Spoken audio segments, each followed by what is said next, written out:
With my summer coming to an end, I knew that I had one more trip in me, and I knew that it was going to have to be up to Northwest Kansas.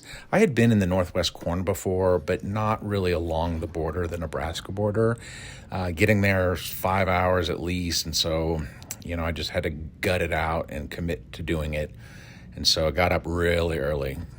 Here is the obligatory clock in my car.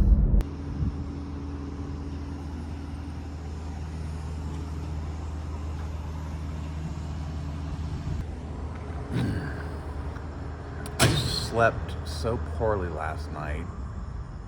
I'm always tossing and turning on Sunday nights as it is. Anyway, I guess I'm getting this out of the way. Gonna be a long day, so.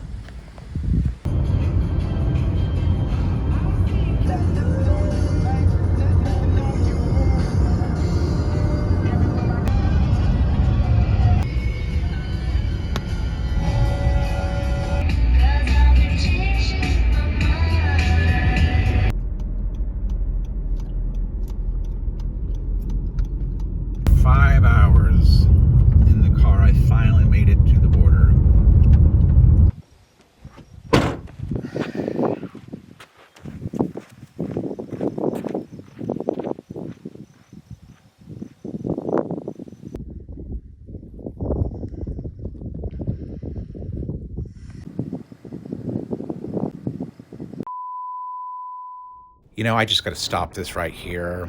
As I'm editing this, I just feel myself falling into these old familiar templates. I just feel like this looks so much like any other video I've made.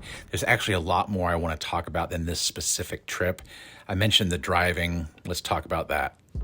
In the 90s, I did internships out east, Pennsylvania, Maine, and New Hampshire.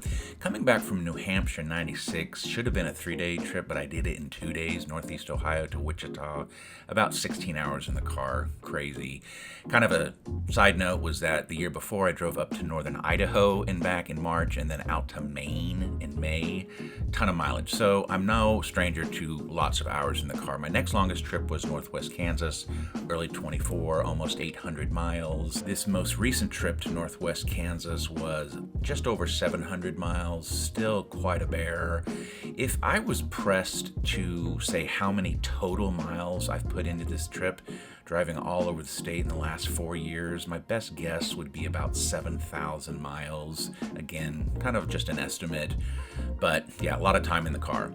When I go on these trips, I like to have some examples of the work with me. I carry this early, book mock-up that I had done. You never know when you'd run into a suspicious landowner or law enforcement. Just be nice to show them what I'm doing. I have this printout of all the Google Street View streets. This is a map from 2023. I've got my old 1 mile radius project that I did, and I've even got some prints from the Reef Photographic Survey project. I want you to know that I've started a Patreon, and I'd like to get some people on it. I've made it so you can get on for $1 a month, and even that, if I had 50 people each giving $1 a month, that would really help me put some money towards some of the gas and the film that I've had to buy for this project. So give it some thought. Thanks for your support, and as always, thanks for watching. All right, that's enough of a detour. Back to the original video.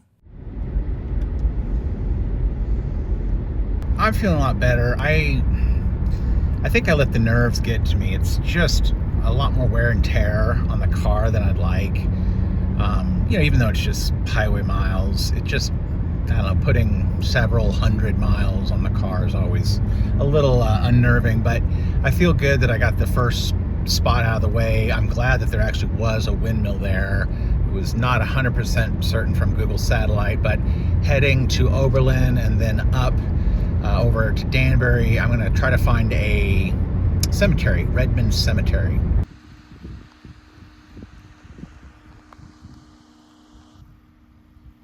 Super soft. I mean, it's not muddy for sure, but I don't want to get somewhere where I'm stuck. Yes, I'm moving backwards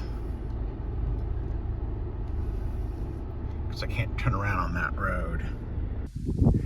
All right, kind of kind of sketchy because it's not very steady ground and it's windy. Yeah, I could go on and on about these minimum maintenance roads. For it to say travel at your own risk, it just puts a really bad feeling in my stomach. It was a real silty, really not packed at all road. Who knows? You might have had sinkholes. I decided to skip it. Drove back into Kansas above Norton and found this concrete, I guess, a house. Casey's, I like to Google where all of the Casey's locations are. A word about the Kansas shirt. I wear it a lot because I don't want to be, for example, wearing a K-State shirt. I don't want people to think I'm affiliated with K-State.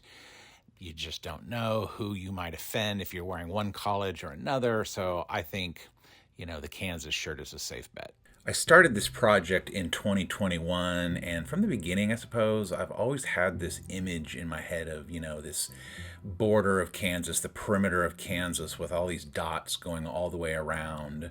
So slowly but surely, I've been able to fill it in, and finally, I feel like I'm starting to get to a point where it's starting to feel closed. Although, that being said, looking into it a little bit closer, I realize that there are about 6 counties that I don't have photos from. I've probably driven through them, I just don't have photos. But I think it's obvious that there's such a strong cartography component to this project. Just maps. I've always been drawn to them. I love having them with me, paper maps. A lot of times I draw my own just to have them with me as I go. A lot of times, they're roads you really need to be on the lookout for, and I don't have great cell phone service a lot of times when I'm out there.